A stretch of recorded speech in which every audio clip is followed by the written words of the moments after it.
Hello, everybody. I have Ewan here with me today, and we are going to be talking about agile methodologies and how they relate to management strategies, as well as some tips on maybe how to manage agile within the virtual world.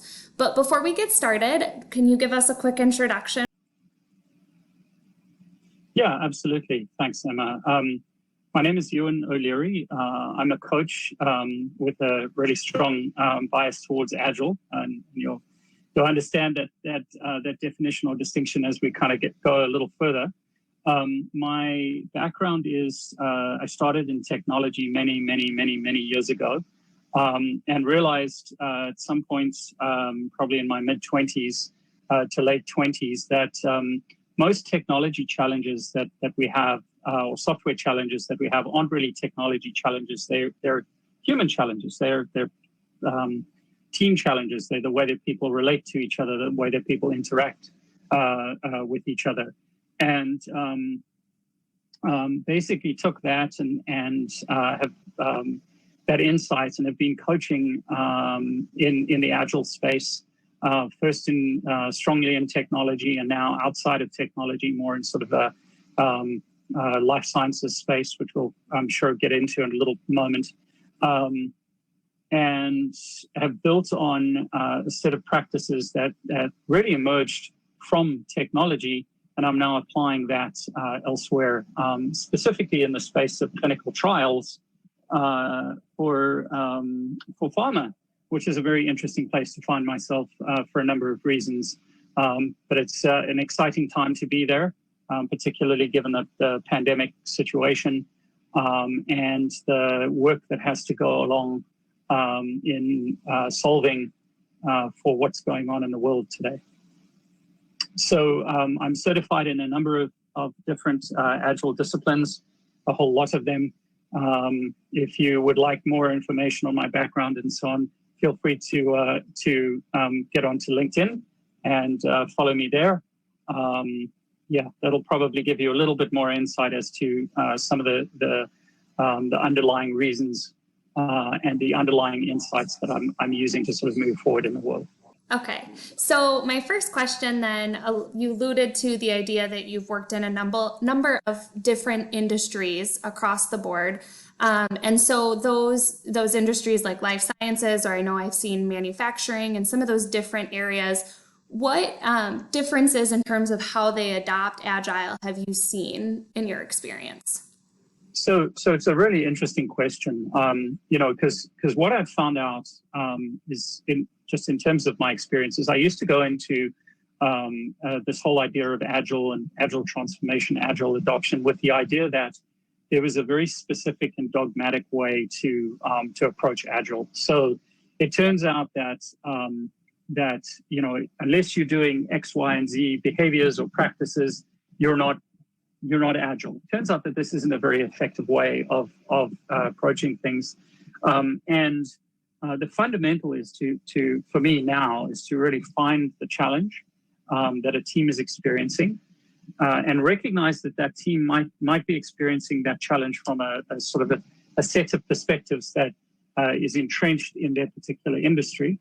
And then what I do from a coaching perspective is I try to open up, potentially some different perspectives, so that the team might be able to, and individuals on the team, the organization, maybe it might be able to see some of the challenges that it's experiencing, see those things differently, maybe through a different set of lenses.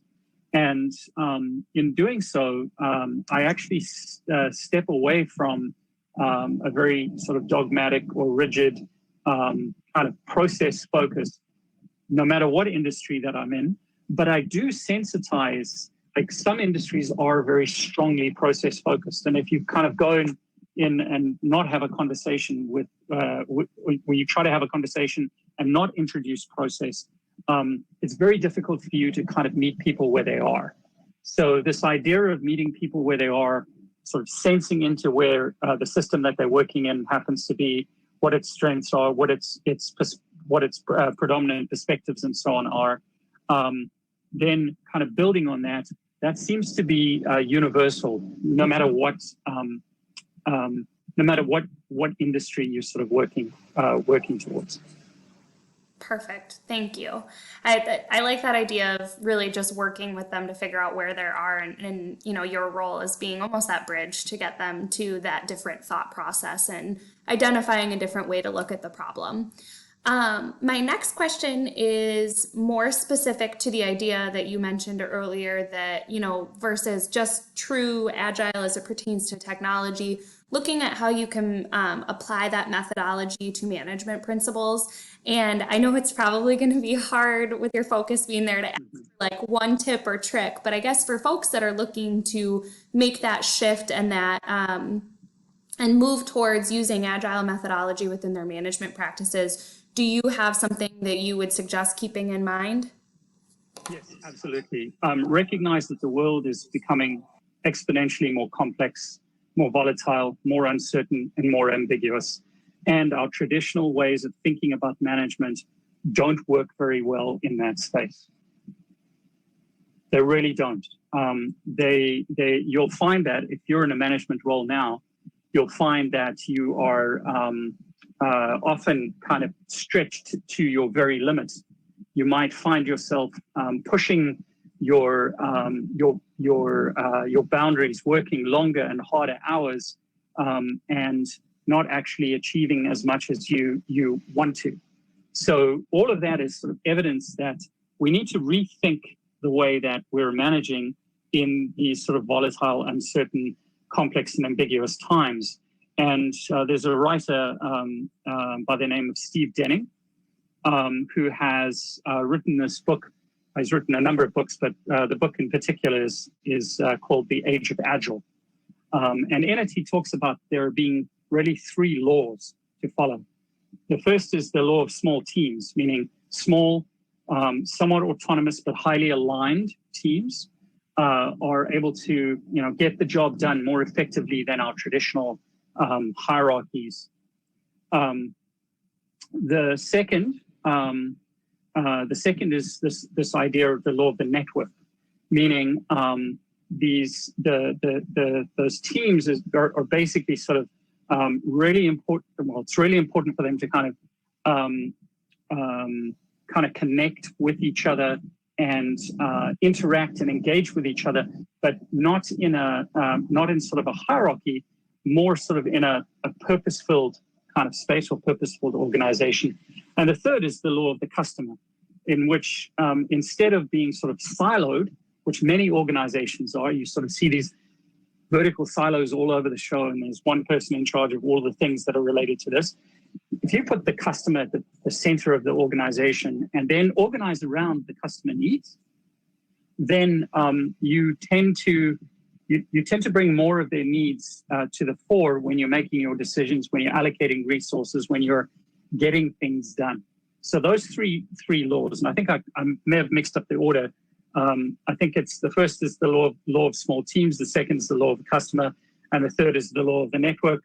But that's the concept. And if you think about those three things and shifting in that direction, what I've seen is, like, particularly for very hierarchical organizations, like in manufacturing, there's often a strong hierarchy that it's actually quite interesting. It sort of mirrors the way that maybe the manufacturing process works. If you think about those things from a management perspective, you might find that there are ways that you are actually entrenching the opposite of what you're trying to do with your agile adoption. And it's that kind of conflict that you need to surface first within yourself, and second within the organization. But trying to inflict this kind of change on others, which is what you might do if you were in a hierarchy,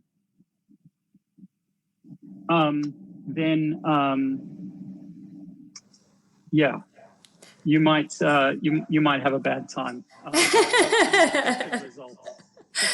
mean, it's the classic. We need a little bit of autonomy, we need a little bit of mastery, and we need a little bit of purpose to kind of work through things. I really like that. Things effectively. I like that idea of the customer at the center, because a lot of, when we're talking about digital transformation with our customers, one of the main goals is typically increasing the user or improving the user experience. And so if you can move the customers to the center of everything you're doing, automatically you're going to be more successful in achieving that goal. So I really like that piece specifically. My last question for you is, do you have suggestions or tips on how to manage from, this leadership perspective in a virtual world? So you mentioned, I mean, again, we're working harder than ever and maybe not accomplishing all of the goals that we're looking to. And then you add in a pandemic and send everyone home, and suddenly you're managing in a complete virtual world. Do you have any suggestions for how to navigate that? Yeah, absolutely. The first and foremost is that you've got to be able to trust your people. Trust that they are doing the thing that, working towards achieving the outcome that you're intending them to achieve. What I find is, unfortunately, when we're in a situation of stress or duress like this, the opposite actually happens. People basically flip into a much more what we call a reactive style of leadership, where it's almost kind of micromanaging. It's like, oh, Ewan wasn't at his desk, 9 hours yesterday, therefore he wasn't working. And you actually can't do that. And yet, that's our tendency. When there's a stressor on us, we tend to revert back to a much more kind of controlling way of managing. And unfortunately, what happens with people is they recognize, that very often too late, when they've alienated others, and their team is basically like, you're killing us with all of these requests and all of these changes. So the tip that I have is just focus on outcomes. What outcome can the team achieve? And in order to do that, what's the outcome that's kind of aligned with the organizational team purpose? In order to do that, you have to learn how to trust the team. And in order to trust the team, you've got to learn how to trust yourself. And that's a whole series of, coaching interventions. There's a lot of deep work that happens in this idea of learning how to trust yourself. But the reality is that actually, even though it seems like it might start there, outside of you, it actually starts with you and starts within you. In order to sort of take that next step to be able to trust the team and recognize that, even if they get something completely differently to the way that you envision it, as long as the outcome is appropriate, well, guess what? Great. That's perfect. Doesn't have to be done your way. No, not at all. Not at all. That was a lesson unrelated to management, but when we had kids, watching my husband interact with our kids, like, he doesn't have to change a diaper the same way that I do for it to get done. Exactly. Parenting is a really good a good sort of case study in letting go. Yes. Of the that you might have. Oh, my 4-year-old on a daily. I mean, I know that there are many other sort of life lesson type areas, but this is really, this is beyond just sort of a methodology. This is actually sort of inherent in who we are as human beings. One of the really interesting things about the work that Steve Denning has done is that with those laws, he sort of says competence is way more powerful than position and hierarchy.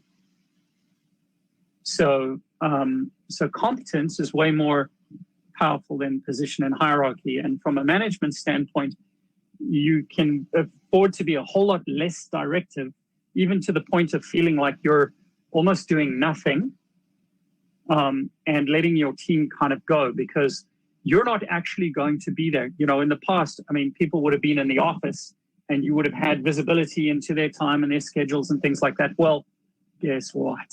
No more. You've got you've got a child at home, you've got a husband. We all have our family lives and like these crazy dynamics going on. And that means that you can't manage in the same way that you did before, where you could sort of like bring your team together in a quick huddle without actually going through sort of scheduling it. Because now, well, people are in many cases homeschooling children, and yeah. So, it adds all sorts of new dynamics. Well, absolutely. really appreciate you sitting down for this chat and sharing your insights. As you said earlier, I would encourage everybody to go check out your LinkedIn, follow you there, learn a little bit more about your experience, and reach out if they've got any further questions about your coaching or any of the ideas that we talked about today. But thank you again for joining us, and have a great day, everybody.